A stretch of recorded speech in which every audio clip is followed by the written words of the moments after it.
Bryan Harsin shooter coach Cornelius Williams. Cornelius Williams is not ideal but needs to be done. 4 games into year 1 as Auburn's head coach, Bryan Harsin felt it was imperative to make a change. He did that Sunday, firing wide receivers coach Cornelius Williams 1/3 of the way through the season and just 8 months removed from signing the former Troy assistant to a 2-year contract worth $300,000 annually and promoting offensive analyst and former Boise State assistant Eric Kiesau to oversee the position group. On Monday, Hassin provided some insight into his decision to part ways with Williams after just 4 games, noting that he has never made such a change so early in a season during his prior 8 years as a head coach. "It's not ideal, I understand that," Hassin said. "I don't take that lightly. It impacts a lot of things. I'm aware of that. Like I said, it was what I felt like we needed to do over time that was going to be something I feel like can help us as we move forward in that room and at that position, and for the future as we keep building this program." Auburn's wide receiver group has been under scrutiny through the first 4 weeks of the season, with Hassin highly critical of them following the team's Week 3 loss at Penn State. "The group was inconsistent," he said, "and needed to generate more explosive plays in the passing game and just generally do a better job of helping out Auburn's quarterbacks." How Cornelius Williams wove his way through Alabama to Auburn. Auburn wide receivers coach Cornelius Williams has coached all over the state, which prepared him for his current position. That challenge was presented to them ahead of last week's game against Georgia State, when Hassin said the wide receiver rotation would continue to be evaluated. The Tigers switched up their starters at receiver, going with Malcolm Johnson Jr. and J.A.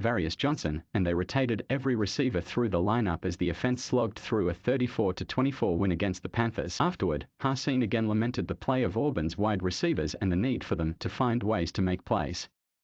Less than 24 hours later, Williams was fired. "First of all, he's a good man and did a very good job for us," Hassin said of Williams. "Showed up every day and worked. Very professional, and I felt like for us now moving forward in things, not just at the wide receiver position but for our staff and some of the things we feel we need to do and I feel we need to do and get changed. So, I appreciate everything he did for us while he was here, and I appreciate his family. He's a good young coach and certainly looking forward to things that will happen for him in the future." When asked if there was a specific tipping point in his decision to part ways with Williams after just 4 games, Hassin said there was no incident or anything that prompted the decision. "Ultimately, it was just something the first-year head coach felt needed to be done as his team prepares for the start of SEC play. Coach Williams, I have a lot of respect for him and he did a very good job with us while he was here of showing up and working hard and those types of things," Hassin said. "I felt like in order for us to continue to progress like I feel like we need to, a change needed to be made and it needed to be made now. So, I made that decision." Hassin added that Williams firing at such an early juncture was not done to send a message or make a statement to his program. "It's really about the whole idea that this program is built off of is that we continue to get better," Hassin said. "That's really what it was about. We've got to get better. So, it was not to send a message, to do anything like that. That's never, you don't make decisions like that. At least I don't believe you make decisions like that as a head football coach so you can just go out there and just send a message. You make calculated decisions that you feel like are best for the team. I think that's a selfish way to look at it. If that's the case, there's a lot of different ways to impact a football team and make a point, if you really have to make a point, and it's not like that." Tom Green is an Auburn beat reporter for Alabama Media Group. Follow him on Twitter at Thomas_Verde.